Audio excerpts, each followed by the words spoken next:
तर boning Hussain sir हे पण ॲलोपॅथीचे डॉक्टर होते त्या त्या काळातले सरांच्या सोबतचे हॅनेमन सरांच्या सोबतचे. तर त्यावेळेला टीबी हा आजार ना इनक्युरेबल डिसिजेस मध्ये यायचा. चुप राहा. तर टीबी आजार याच्यात यायचा इनक्युरेबल डिसिजेस मध्ये. हॅनेमन सरांनी त्यांना ट्रीटमेंट दिली आणि त्यांचा ट्युबरक्युलोसिस पूर्णपणे बरा झाला. आणि दॅट वॉज द रिझन की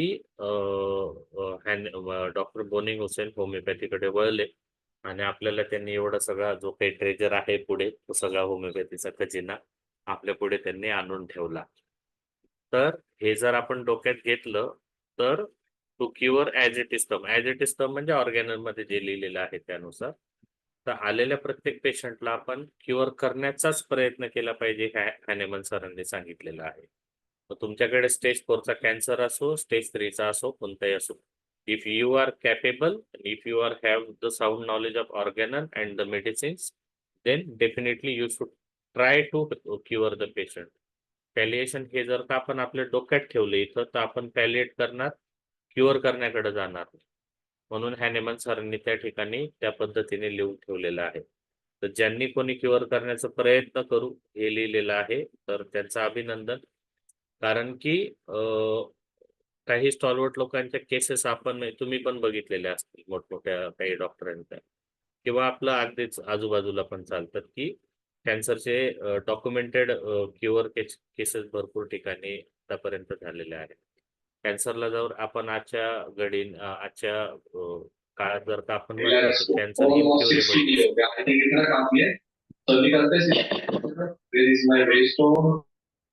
ओके, हा. तर कॅन्सर इनक्युरेबल डिसीज आहे आजही जर का आपण तसा म्हटला तर स्टेज 4 मध्ये especially. But if we have the sound knowledge आपण त्या पेशंटला पण ते बरं करू शकतो.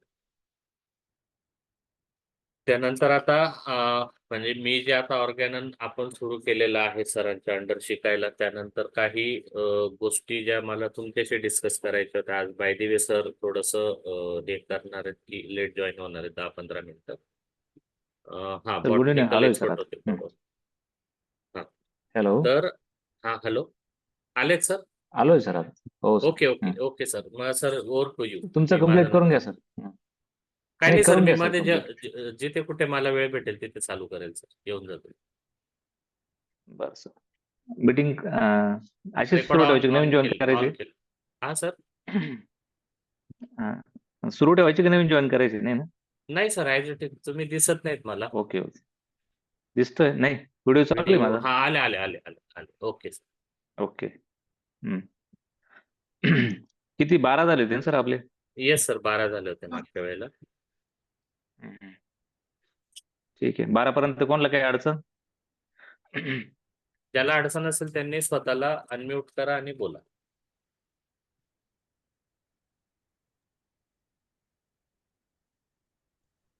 Sir, in aphorism number 12, they've mentioned, sir.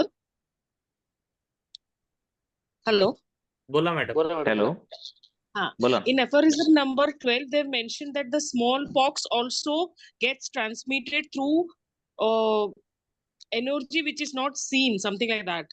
Because virus was not that time known to those people. हो. ते काय आहे, ते स्मॉल पॉक्सला पण एनर्जी, म्हणजे त्यांच्या दृष्टीने डिसीज पण एक एनर्जीच आहे. कारण त्यावेळेस व्हायरला जेवढी डेव्हलप नव्हती, त्यांना स्मॉल पॉक्स नावाचं व्हायरस हे माहित नव्हतं. फक्त त्यांना कसं कॉन्टेजियस म्हणजे स्मॉल पॉक्सच्या कॉन्टॅक्ट मध्ये आल्यानंतर स्मॉल पॉक्स होतं. म्हणजे एक एनर्जी दुसरीकडे जाते आणि तिथे परत ती एनर्जी विस्तृत स्वरूपात दिसते आपल्याला. म्हणून त्यांनी त्याला पण एनर्जीच म्हटलंय. आणि आपण डिसीजला एनर्जीज म्हणतो. जसं 12th मध्ये काय झालंय, रोगाने प्रभावित झालेला व्हायटल फोर्स म्हणजे जो एनर्जी आहे तोच आजार निर्माण करतो. म्हणजे आजार एक प्रकारची एनर्जी असते, पण ती निगेटिव्ह एनर्जी असते. मग त्याला पण त्यांनी एनर्जीज म्हटलेलं आहे. ओके. येस. आणि एक सर्वांचं प्रायमा कॉज मॉर्बिडचं क्वेश्चनचं आन्सर आहे ना बऱ्यापैकी, म्हणजे कन्सेप्ट थोडस प्रिसाइजली माहित नव्हतं. तर प्रायमा कॉज मॉर्बी काय माहिती का? Primary cause of the disease. आणि तो काय फंडामेंटल कॉज नाही. फंडामेंटल कॉज म्हणजे मायझम, जे सोरा सिप्लिस सायकोसिस असतं ते. आणि प्रायमरी कॉज म्हणजे जेव्हा आजार सुरू होतो तुमचा तेव्हा, आणि तो आजार जर एखाद्या मायक्रो असू शकतो, कुठल्या इम्पॅक्टने असू शकतो, पण ते काय आहे का ते प्रायमरी कॉज बऱ्याच गोष्टींमध्ये सापडणं अशक्य नसतं. त्या काळात तर अशक्यच होतं, कारण त्यावेळेस एवढं मायक्रोस्कोप वगैरे नव्हतं. त्यामुळे आपण तो बॅक्टेरिया किंवा व्हायरस तो शोधून मग त्याला ट्रीट करणं अशक्यच होतं. मग सरांनी त्यावेळेस प्रायमा कॉज मॉर्बी जी ॲलोपॅथिक कन्सेप्ट होती का आपण तो प्रायमरी कॉज शोधायचा आणि त्याला ट्रीट करायचं. तर आपल्या होमिओपॅथीमध्ये प्रायमरी कॉज नाही सापडला तरी आपण सिम्पटम ट्रीट करतो. आजाराचे कारण आणि आजार कसा आहे, आजाराचं प्रेझेंटेशन हे सिम्पटमच्या रूपात असतं आणि आपण ते सिम्पटम रिमूव्ह करायचे म्हणजे आजार ऑटोमॅटिकली जातो. एवढी एक कन्सेप्ट त्या प्रायमरी कॉज मध्ये होतं, प्रायमा कॉज मॉर्बी. त्यांनी मग त्यावेळेस बरेच उदाहरण पाठीमागे अपेंडिक्स मध्ये दिले, जसे की बुलेट ट्रिगर झाल्यानंतर तिचं ट्रिगर होण्याचं कारण काय आहे का तो सुटली कशी ते बघण्यापेक्षा सुटलेली बंदुकीची गोळी आहे ती थांबवायची कसं, तो इम्पॅक्ट बंद कसा करायचा याच्यावरती लक्ष दिलं तर आपण तो थांबू शकतो. त्याचा कॉज शोधला तर बंदूक जी गोळी निघालेली ती काही थांबणार नाहीये. तशाच प्रकारे आजार झालाय तो कसा झाला त्यापेक्षा आता त्याला कसं ट्रीट करायचं, त्याच्यावरती कशी मात करायची याला जास्त महत्व दिलं पाहिजे. म्हणून त्यांनी प्रायमरी कॉज जे ॲलोपॅथिक कन्सेप्ट आहे ते असं होतं. तो फंडामेंटल कॉज नाही, तो एक्साइडिंग कॉज नाही आणि तो कॉज ऑकेजनलिस्ट पण नाही. एवढं लक्षात ठेवा. तो फंडामेंटल कॉज म्हणजे ज्याने आजार तुमचा जो बेस असतो आजाराचा, आपण त्याला मोस्टली 7 आउट ऑफ 8 केसेस मध्ये सोरा असतो. उरलेल्या 1 केस मध्ये सिफिलिस किंवा सायकोसिस असू शकतो. कधी कधी तिन्ही मायाजाम एकत्र पण येतात. पुढे जाऊन तुम्हाला ते समजेलच, पुढे तिन्ही मायाजाम एकत्र झाल्यावर कसं प्रेझेंटेशन असतं, त्याला कसं ट्रीटमेंट आहे, ते सर्व सरांनी पुढे दिलेलंच आहे. आणि त्याला आपण फंडामेंटल कॉज म्हणतो. त्याने डिसीज तुमचा कंटिन्यू असतो, कारण तो बेस असतो ना आजाराचा. तर निघत नाही तोपर्यंत तुम्ही कधी त्याला हेल्दी बनवू शकत नाही फंडामेंटल कॉज मध्ये. ते पण पुढे ज्यावेळेस तुम्हाला ऑपरेशन मध्ये स्वरा डिस्कस होईल त्यावेळेस येईल ते. चालेल, आलं लक्षात? Yes, yes. Thank you. घ्यायचा पुढचा आहे अजून. ओके. आता 13व्या अॅपरिझम मध्ये सरांनी जे ओल्ड स्कूल म्हणजे ॲलोपॅथिक ट्रीटमेंट मध्ये त्यांची कन्सेप्ट काय होती, आजार व तो लिव्हिंग म्हणजे आजार जो मायक्रो ऑर्गॅनिझम आहे किंवा ज्या गोष्टीने आजार घडलेला आहे. बागल येतोय आवाज सर्वांना? येतोय सर, आवाज येतोय, क्लिअर आहे, ऑडिबल ओके. विजिबल तो काही. ते काय झालं सर, तुम्ही पण गायब झाले, दिसतच नाही कोणी आहे का बाप, नाही. माझं चालू आहे सर व्हिडिओ, फक्त ऑडिओ बंद केला तुम्ही, फॅन ओके, चालू आता आहे. आले आले आले आता ओके आले. ओके हा, सर, ठीक आहे, कोणीतरी समोर चालेल. असलं लक्षात. ओके. नाही, सुरू तर ते ठेवतो ओल्ड सर, स्कूल काही मध्ये काय प्रॉब्लेम. होतं, आजार आणि तो लिव्हिंग सजीव आहे. म्हणजे आपण पेशंट आणि जो आजार आहे ते दोन वेगळे एंटिटी समजायचे. दोघं वेगळे सेपरेट आहे. म्हणजे शरीरात आजार गेलेला आहे आणि तो लपलेला आहे. मग तो आजार शोधून आपण तो जर त्याला साईडला केलं तर मग पेशंट हेल्दी होईल. पण ते म्हणून ॲलोपॅथीवाली काय करायचे की जसा आजार एखाद्या सूक्ष्म बाहेरील मटेरियल मुळे झाला आहे व तो शोधून बाहेर काढला की आपण त्या रोग्याला पूर्णपणे बरा करू शकू, असं त्यांचं म्हणणं होतं. पण ते अगदी मूर्खपणाचं लक्षण आहे हनुमान सरांच्या मध्ये. कारण असे सूक्ष्म मटेरियल शोधून त्याला बाहेर काढणे त्यावेळेसही शक्य नव्हतं आणि आजही शक्य नाही. ती अशक्यच गोष्ट आहे. मग तरी देखील ते लोक हजारो वर्षापासून त्याच गोष्टीच्या मागे पळायचे का तो कॉज शोधा आणि बाहेर काढा. मग त्याच्या ज्या अपायकारक गोष्टींचा वापर करायचे, जसे ब्लड लिचिंग करायचे किंवा ते एखादा ऍब्सेस ड्रेन करायचे, एखादा पार्ट कट करून टाकणे किंवा जे डायबिटिक देणे. म्हणजे त्याने काय होईल, तो त्याचे बाहेर पडणारे स्राव आहे त्याच्यातून त्यांचा जो मटेरियलिस्टिक कॉज आहे तो बाहेर पडतोय असं त्यांचं वाटायचं. पण त्यामुळे पेशंट अजून डिरेंज करून टाकायचे. पण तरी ते त्या गोष्टीवर थांब होते. पण मग त्यामुळे जे पेशंट वीक होते किंवा पेशंट खराब होते आणि तरी त्याला देखील ते हिलिंग आर्ट म्हणायचे. याचा सरांना 12व्या अॅपरिझम मध्ये ऑब्जेक्शन होतं. त्यांना प्रश्न होता का हे खरंच हिलिंग आर्ट आहे का? बरोबर, सिम्पटम रिमूव्हल म्हणजे हिलिंग आर्ट नाही. आलं लक्षात? ओके. सिम्पटम रिमूव्हल म्हणजे हिलिंग हा, नाही, ओके. आर्टचा विषयच नाही. हा. हो, मटेरियल. ओके. आता 14व्या प्रजम मध्ये कसं आहे, मानवाच्या शरीरात असे काही मॉर्बिड नाही व असे कुठलेही दृश्य स्वरूपातील मॉर्बिड अल्टरेशन नाही जे बऱ्या करणे योग्य आहे व जे फिजिशियनला सिम्पटम द्वारे ओळखता येणार नाही. म्हणजे सरांचं म्हणणं काय होतं की आपल्या शरीरामध्ये असा कुठलाही आजार नाही का जो तुम्हाला लक्षण दाखवत नाही, सायलेंट आहे. देवाने आपल्या शरीराला देणगी दिली आहे. आणि पुढे जाऊन एका मध्ये सर म्हणता का तू जो म्हणजे याचा निर्माता आहे तो देव आहे, तो प्रिझर्वर, तो खरा प्रिझर्वर आहे. आणि त्याने तुम्हाला मदत करण्यासाठी कुठे ना कुठे सिम्पटम किंवा लक्षणं सायन्स तयार करतो बॉडीमध्ये. आणि ते तुम्हाला दिसतं. मग तो आजार कितीही मोठा असला तरी त्याच्यामध्ये तुम्हाला कुठे ना कुठे त्या फिजिकल किंवा मेंटल लेवलला साईन किंवा अल्टरेशन दिसतं आणि ते त्याद्वारे आपण तो आजार ओळखू शकतो. फक्त त्याची ती कला अवगत करणं गरजेचं आहे. त्याच्यासाठी तुम्ही कशाने झाला ते मग कुठलाही आजार असो, किती मोठा आजपर्यंत इतिहासात झालेले किंवा अजून इथून पुढे जे होणारे आजार आहे, ते तुम्हाला काही ना काही साईन अँड सिम्पटम दाखवणारच आहे. त्या आजाराला कुठे ना कुठे लक्षणं असतात. ते लक्षणं आपण बघायचे आणि आपण त्याला ट्रीटमेंट करायचे. ही मानवी जीवनाच्या सर्व हुशार रक्षण करत्याची असीम चांगुलपणाशी पूर्णपणे सुसंगत व्यवस्था आहे. म्हणजे होमिओपॅथी जो आपला आपण जो प्रिझर्व्हर आहे त्याचं जर त्याचं काय असतं तो चांगुल म्हणजे जो चांगला आहे, गुड थॉट्स आहे, त्याचे विचार चांगले त्याला आणि त्याच्याशी त्याला मदत करणारी ही होमिओपॅथी म्हणजे एकदम चांगली मेथड आहे. कारण आपण त्या सिम्पटम कुठंच लपलेले नाही, सायन्स कुठंच लपलेले नाही, ते शोधायची गरज नाही, ते दिसतंय आपल्याला. फक्त काय आहे का आपण त्यांच्याकडे दुर्लक्ष करतोय किंवा आपल्याला ते जाणून बुजून ॲलोपॅथिक प्रॅक्टिसमध्ये कुठेही असो आपण त्या सायन्सकडे किंवा त्यांनी सांगितलेल्या गोष्टींकडे लक्ष करता आपण शोधतोय तो आजार कुठे आहे, हा कॅन्सर आहे का, हा HIV आहे का, हा डायबिटीस आहे का, हा सोरायसिस आहे का. आपण त्याला नेमिंग करण्याचा फार प्रयत्न करतो आणि ही नेमिंग करण्याची पद्धत इतकी रुजलेली आजही आपले होमिओपॅथी असो का कोणी असो म्हणजे पहिली केस टाकली का पहिलं त्याला डायग्नोसिस करायला जातं हा काय आहे? मग तो जसं आता ते काय होतं ते रिस्टोरती त्याला काय म्हणते आपलं गॅंग्लिऑन. गँग्लिऑन आहे का मग हा का तो बर्सायटिस आहे का ऍप्सिस आहे का काय आहे? पण त्याचे लक्षणं काय आहे कोणीच विचारलं नाही.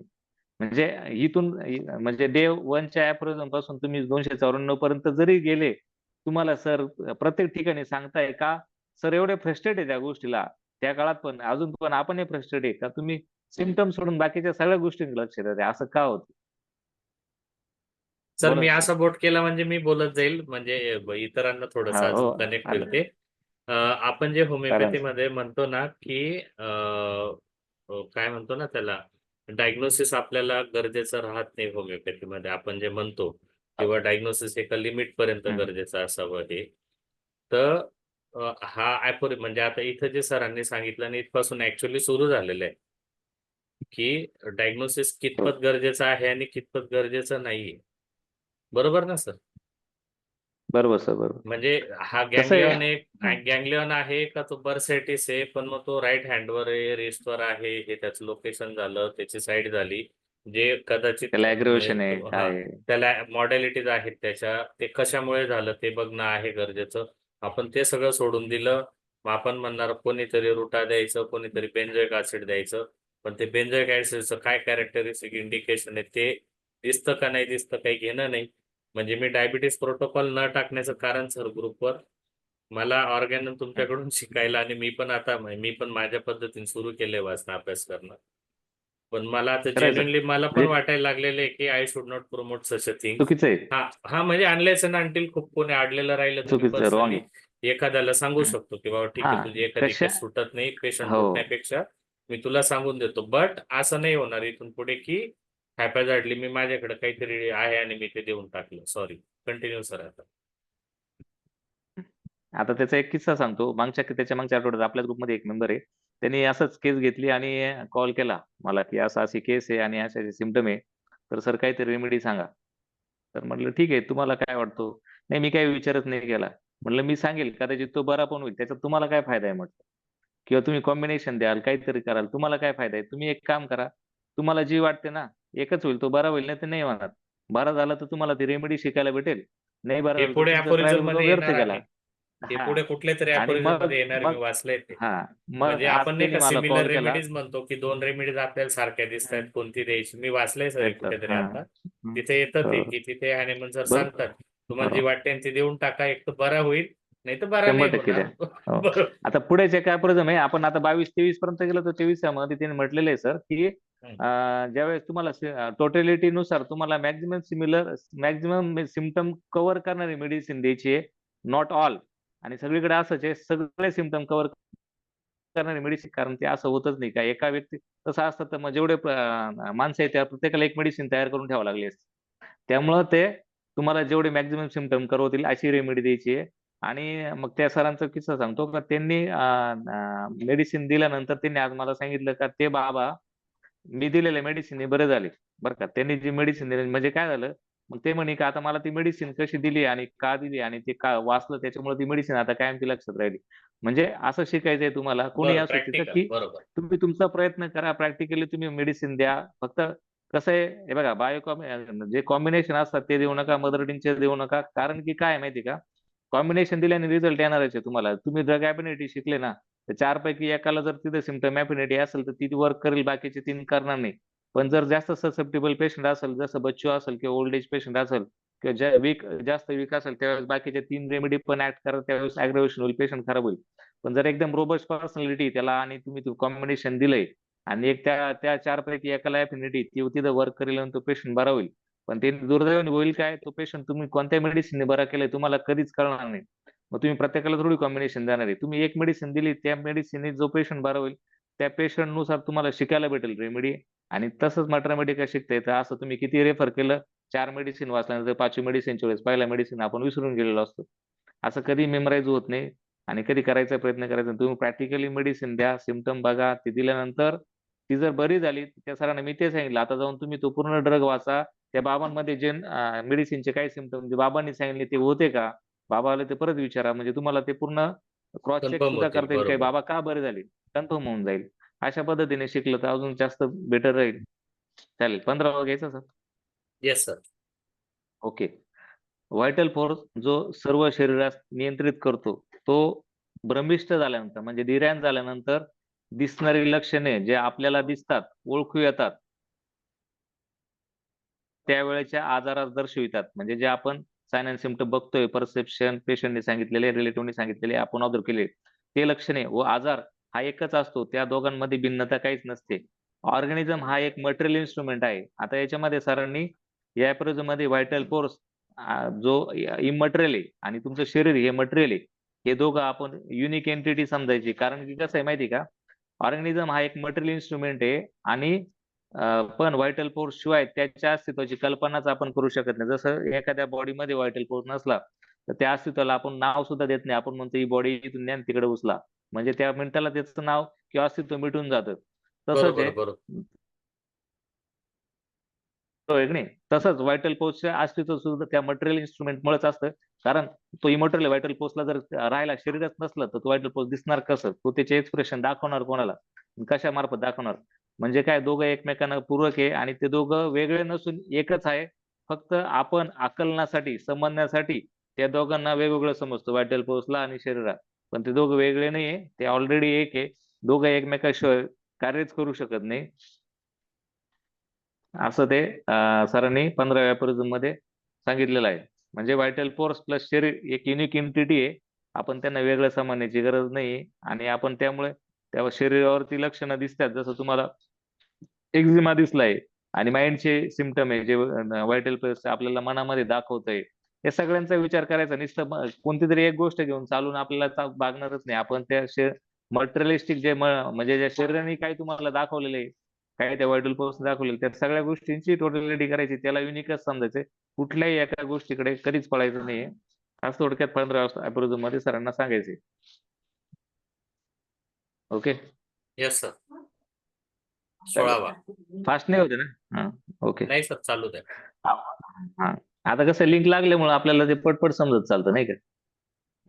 आपला व्हायटल फोर्स जर डायनेमिक आहे, म्हणजे व्हायटल फोर्स हा डायनेमिक आहे आणि तो वस्तू रूपात नाहीये, तर मग वस्तू रूपातील एखाद्या बाहेरच्या अपायकारक इन्फ्लुएन्स मुळे ऑर्गॅनिझम वरती अटॅक केल्याने, म्हणजे शरीरावरती अटॅक केल्याने आपला व्हायटल फोर्स आजारी पडू शकतो का, तर नाही. त्याच्यावर देखील डायनेमिक पद्धतीनेच अटॅक झाला तरच तो बाधित होऊ शकतो. म्हणूनच जर व्हायटल फोर्स डायनॅमिक पद्धतीने जर बाधित झाला आहे व त्यामुळेच लक्षणारूपी आपल्याला जर आजार दिसलेला आहे, मग त्याला बरं करण्यासाठी देखील आपण डायनॅमिक पद्धतीनेच एनर्जीचा वापर करावा लागेल, जे आपल्या मेडिसिन मध्ये आहे. म्हणजे काय सरांचं म्हणणं काय, व्हायटल फोर्स डायनॅमिक आहे आणि व्हायटल फोर्सला आजारी करण्यासाठी कुठलं तर डायनॅमिक इन्फ्लुअन्स लागतो. मग तुम्ही म्हणाल यार बॅक्टेरियाने झालं, व्हायरसने झालं, याने झालं, आपण म्हणतो मग त्याच्यात काय, कोणताही बॅक्टेरिया तुम्हाला एखादी गोष्ट, आता समजा हा टेबल आहे किंवा तुमचा चेअर आहे किंवा सेलफोन आहे, तो तुम्हाला आजारी नाही करत.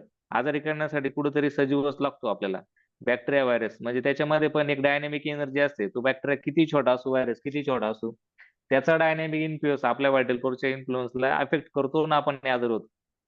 एवढं सिम्पल आहे त्याच्यामध्ये. आणि मग जर आता हे सगळं डायनॅमिक पद्धतीने चाललंय तर मटेरियलिस्टिक एखादं काहीतरी ग्रॅम मध्ये औषध देऊन तुम्ही त्याला काय रिझल्ट देऊ शकता? काहीच नाही करू शकत. त्याच्यासाठी डायनॅमिक नावाची एनर्जीच वापरली पाहिजे, जी आपली मेडिसिन आहे असं सरांचं म्हणणं आहे.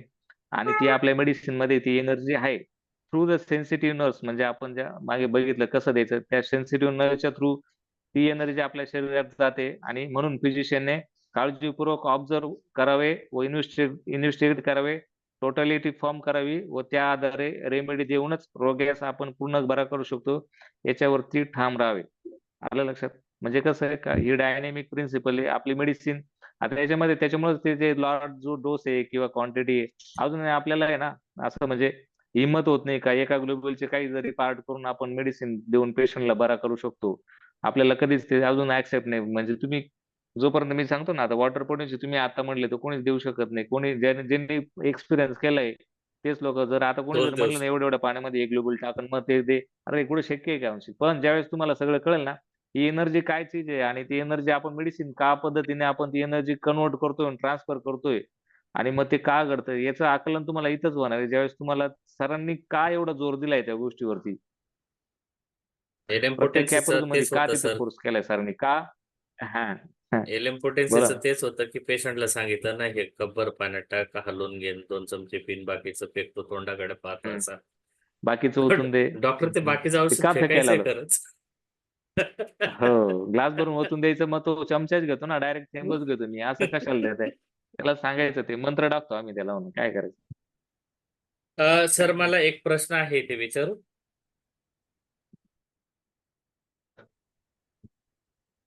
हॅलो. विचारा ना सर. हा. हॅलो. सर आपण जसं आता डायनेमिक कॉजेस म्हटलं तर बॅक्टेरिया व्हायरस म्हणजे जे नोन काय म्हणतो ना ज्यांच्यामध्ये जे नोन लाईफ एजंट आहेत ज्यांच्यामध्ये जीव आहे हम्म. तर अशा याच्याकडून आपलं शरीर बाधित झालं त्यांची डायनेमिक एनर्जी आपल्यामध्ये ट्रान्सफर झाली आपण असं कन्सिडर केलं. पण आजकाल राईट. जसं आता आपण बघतो जसं आता हा ब्लूटूथ मी लावलेला आहे तुम्ही लावलेला आहे. बरेचसे आपले होमिओपॅथिक डॉक्टर आहेत ना ते वापरत नाही ज्यांना माहिती आहे. मी काही लोकांना विचारलं हो. की तुम्ही सेशनला वायरवालाच का राईट. वापरतात असं का नाही वापरत. तर त्यांचं म्हणणं आहे की याच्या काहीतरी ज्या लहरी असतात तर त्या लहरीमुळे काहीतरी परिणाम होतो आणि मग ते जातं. सो आता इथे त्रास लाईफ होतो. नाहीये ना हे डायनेमिक कसं एक्सप्लेन होणार. हा, आता याच्यात एक कन्सेप्ट आहे. जर आता त्याला अजून एक तुला एक क्लिअर कट सांगतो. समजा तुम्ही गाडीवरती चाललाय आणि पडल्यानंतर तिथे कुठल्या ऑर्गॅनिझम तुम्हाला मुक्का मार लागलाय किंवा फ्रॅक्चर झाले, तिथं कसं तुम्ही आजारी पडलात? ऍक्च्युली डायनेमिक म्हणजे काय? एनर्जी थोडक्यात. मग एनर्जी कुठल्याही स्वरूपात असू शकते. तुम्हाला आता तुम्ही पडल्यानंतर जो ग्लो बसला ते एक एनर्जी रूपातच बसलेला असतो, नाही का? तसं हो तुम्ही जे म्हटले ना आता ब्लूटूथ एक एनर्जी, मॅग्नेटिक एनर्जी, जी गोष्ट दिसत नाही पण ती जर काहीतरी करू शकते. पेट्रोल सुद्धा एक एनर्जी. पेट्रोल टाकली तर गाडी चालती म्हणजे काय? ती वस्तूला हलवू शकते ना एका बरोबर जागी. बरोबर आणि बरोबर त्याला बरोबर. हा ते जो इम्पॅक्ट आहे ना आपल्या भोवती सगळं एनर्जी, आपण पृथ्वीवरती बसलो ते पण एक एनर्जी आपल्याला फिरवते. म्हणजे जिथं जिथं एनर्जी आहे ती तो इन्फ्लुएन्स आहे. आलं का लक्षात? तो म्हणजे सजीव असतो असं नाहीये.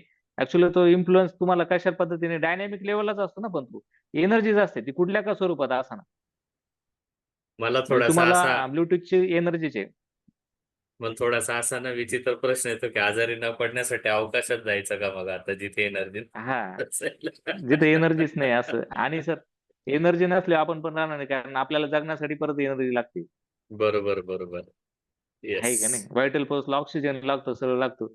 आणि आपण एनर्जी म्हणूनच जन्माला येतो आणि एनर्जी म्हणूनच जातो. आलं का लक्षात? म्हणजे आपलं मटेरियलिस्टिक कन्सेप्ट कुठं नाहीची ऍक्च्युली, कशातच नाही. सर याची जी फुटनोट आता आहे त्याचे 16 नंबर हा ऍफोरिझमला. सांगतो. हम्म, हा हम्म. तुम्ही बोलून घ्या सर मग सांगा. सर्वात हा सर पण फुटनोट मध्ये काय म्हणले? मग आता आपण सायकोलॉजिकल डिसिजेस म्हणतो ना, ऑटिझम वगैरे, ते कसं म्हणणार की डायनामिक आहे? नाही, सायकोलॉजिकल पण नाही. सायकोलॉजिकल डिस्टर्बन्स पण तुम्हाला एक डायनॅमिक लेवलला ज्यावेळेस तुम्हाला निगेटिव्ह एनर्जी येते ना कुठून तरी, समजा आता बाय बर्थ झालं किंवा आईच्या याच्यामध्ये झालं, आईची मानसिक तुम्हाला ती ती जी विचार करते ना ती एनर्जी म्हणजे कुठला तर इन्फ्लुएन्स आहे ना तुमच्यावरती. इन्फ्लुएन्स शिवाय काहीच होत नाही. इन्फ्लुएन्स म्हणजे काय? तो मटेरियलिस्टिक नसतोच. म्हणजे याच्यात थोडक्यात काय सांगायचं, कुठल्या प्रकारचं मटेरियल नसलं ना ज्या मटेरियलने तुम्हाला त्रास होणार आहे त्या मटेरियलने होत, त्याचा पण डायनॅमिक इन्फ्लुएन्स असतो आपल्यावरती. आलं का लक्षात? मग तो कुठल्या पद्धतीने असतो, इन्फ्लुएन्स किंवा एनर्जी शिवाय आपण आजारीच पडत नाही. डायनॅमिक का, तर व्हायटल फोर्स डायनॅमिक आहे, त्याला डायनॅमिक अरेंजमेंटच लागते. डायनॅमिक बिना एनर्जीचं काहीच होणार नाही. म्हणजे जे एखादी वस्तू साधी पडलेली बसलेली ती तिचं कोणी आपण हलवत नाही, काही नाही, तिच्यापासून आपल्याला काहीच त्रास होत नाही. पण ती जर आपल्याला फेकून मारली तर ती लागते आणि त्याच्याने आपल्याला त्रास होतो. कसा होतो, तर त्याच्यात ती जी कायनेटिक एनर्जी आहे, ती एनर्जीचा इम्पॅक्ट आपल्यावर होतो, म्हणून तसं होतं ना. तसं तुम्ही जे म्हणलं ना आता याच्या ऑटिझम मध्ये म्हणले, त्याच्यात पण काहीतरी डायनॅमिक इन्फ्लुएन्स असल्याशिवाय होत नाही, असं कोणीच आजारी पडत नाही. आहे. फक्त आता कसं आहे, त्याच्यावरती आपलं शास्त्र किंवा एवढं हे नाही का आपण ते फार डिटेल पर्यंत, जसं आता गौरव पाटील सरांनी मागे सांगितलं ना 7 लेयर्स असतात. आता त्याच्यात सरांनी जरी आता एवढं 7 लेयर पर्यंत गेले, त्याच्या खोलात गेले, तर स्पर्म किंवा स्पर्मच्या आधी जे क्रोमोझोम आहे त्याच्या पलीकडे काहीतरी असेल ना. जेव्हा सृष्टीची निर्मिती होते किंवा जीवाची लाईफ आहे निर्मिती होते, त्याची, कुठेतरी आपल्याला सगळ्याच्या शेवट लाईफ आहे. लाईफ, बरोबर. कुठून तरी लाईफ सुरू होती ना. कुठेतरी आपले दोन ऑक्सिजन हायड्रोजन कुठेतरी मिक्स होऊन आपण सगळं कसं गॅसेसने बनलेलो आहे. आलं का लक्षात? ते कुठेतरी मॅच होऊन मग स्पर्म तयार होत्या, कुठेतरी मॅच होऊन मग ओव्हम बनतो, मग त्याचं फर्टिलायझेशन होतं, मग ते एक्टोडर्म एंडोडर्म सगळ्या लेयर तयार होत्या, मग ह्युमन तयार होतो. आता त्याच्यामध्ये एक कन्सेप्ट कशी सांगतो माहिती का, आपण हे पण एकदा ऑर्गॅनिकच्या खिलाफ आहे. तुम्ही आतमध्ये गेले, 7 लेयर फॉर्म केला. ऍक्च्युली सरांना एकदम सिंपल सांगायचं, तुम्ही आतमध्ये नका जाऊ, जे बाहेर दिसते ते बघा ना. शेवटी ट्रीटमेंटचा प्रोटोकॉल काय आहे, ते तुम्हाला बाह्य स्वरूपात लक्षण रूपी सिम्पटम रूपी दिसतंय, त्याच्यावरती लक्ष कॉन्सन्ट्रेट करा. आतमध्ये शरीरात काय चालू आहे त्याच्याशी काहीच कर्तव्य नाही. तुम्ही एक्टोडर्म किंवा अजून 7 लेवल फॉर्म पोर्ट्रेट केला, ऑफ त्यांनी काय डिसीज. झालं ऍक्च्युली? हा, तुम्हाला शेवटी पोर्ट्रेट तयार करून मेडिसिन द्यायचे. तुम्ही आता ते सरांचं मला कधी म्हणजे त्यांचं लेक्चर पण ऐकलं कधी, पण त्यांची कन्सेप्ट चुकीची कुठे वाटते माहिती का? सरांनी पूर्ण ऑर्गॅनमध्ये तुम्हाला पोर्ट्रेट ऑफ डिसीज तयार करायला लावलाय. तो तयार करायचा आहे. त्याच्या आतमध्ये तुम्ही ते कसं इव्हॉल्व्ह झालं, जेनेटिक काय आहे, आणि मग त्याचा बाय बर्थ कसं आहे आणि काय. आज तुमच्या पुढे काय आहे का, त्या बाळाला बरं करायचंय किंवा त्या व्यक्तीला बरं करायचं, ते कसं करणार आहे तुम्ही? त्याचं पोर्ट्रेट फॉर्म करून तो जो सिम्पटम दाखवते, तुम्ही वर्क काय करा, काम कशावर करा माहिती का? जे हिडन सिम्पटम आहे ना, ज्यावेळेस तुम्ही मायाजम शिकता ना, जेव्हा क्रोनिक केसेस करता ना, त्यावेळेस सिम्पटम राहत नाही आणि बिना सिम्पटमचा माणूस आजारी पडत नाही. ते जे हिडन सिम्पटम आहे, जे 419, आता मी किती पहिल्या लेक्चर पासून सांगतोय, स्वराचे सिम्पटम वाचा, कोणीच वाचले नसतील ते स्वराचे सिम्पटम वाचा. इतके सिंपल सिम्पटम्स आहे का ते आपण बाय फॉल्ट आपण कधी असतं, पण आपल्याला स्वतःला पण असतं, आपण कधी पाहत नाही ते. हे तुम्ही जर बाय हर्ट केले किंवा तुम्ही एकदा मेमोराईज केले ना, तुम्हाला ते पेशंट मध्ये सापडायला मदत होती. तुम्हाला माहितच नाही, समजा पर्स्पायरेशन आहे, हा सिम्पटम आहे. एखादा पेशंट म्हणतो डॉक्टर पहिला आलेला फॅन लावा, मला फार घाम येतोय. आता याच्यात तुम्हाला कधी सिम्पटम भेटणार नाही, पण ऍक्च्युली तो सिम्पटम आहे. म्हणजे काय आहे का, वर्क कशावर करायचंय, त्यांनी लिहून ठेवलेलं एवढं मोठं काम केलेलं आहे, एवढे सिम्पटम शोधून त्यांनी एवढं वर्क करून गेलेले, ते सिम्पटम सोडून आपण काही ना काही काहीतरी आता हे जे तुम्ही शोधायला गेले, परत मटेरियल शोधायला गेले ना, एक्टोडर्म एंडोडर्म परत काहीतरी एवढं खोलात गेले, त्यापेक्षा आधी पेशंट सगळ्यात महत्वाचं, तुम्हाला जे लॅटेंट स्वरा आहे किंवा जे लॅटेंट सिम्पटम आहे ते ओळखता आले पाहिजे, ते काढून घेता आले पाहिजे. पेशंटला त्याची सवय झाली आहे, पेशंट कधी बोलतच नाही. तुम्हाला स्वरेशी झालं, मग ते त्याच्या फार डिटेल आहे. म्हणजे तो जितका एक्सपर्ट होईल तेवढं तो त्याच्यात फाइंड आउट करू शकतो, तेवढी त्याला अॅक्युरेट रेमेडी भेटू शकते. तेवढ्या त्या हे बघा, डिसीज कोणतीच ट्रीटमेंट आहे ना इन्क्युरेबल नाही अनलेस अँड अंटिल तिला तुम्ही खराब नाही केलेलं आहे. म्हणजे समजा तुमच्याकडे कॅन्सरचं पेशंट आलं, त्याचं तुम्ही सगळं ऑपरेट केलंय, रेडिएशन केलं, केमो केले, त्याला बरं करायचा प्रश्नच येत नाही. कारण जे कापून फेकून दिलेलं आहे ते तुम्ही आणून बसवणार नाही ना. बरोबर. जे पार्ट तुम्ही काढून टाकलाय त्याला तुम्ही आता ज्यावेळेस तुम्ही इन्क्युरेबल डिसीज शिकता ना सर, आता होमिओपॅथी मध्ये सगळेच क्युरेबल डिसीज नाही, जे इन्क्युरेबल काय आहे, कधी आहे, कुठे आहे, कशासाठी आहे, ती कन्सेप्टच वेगळी.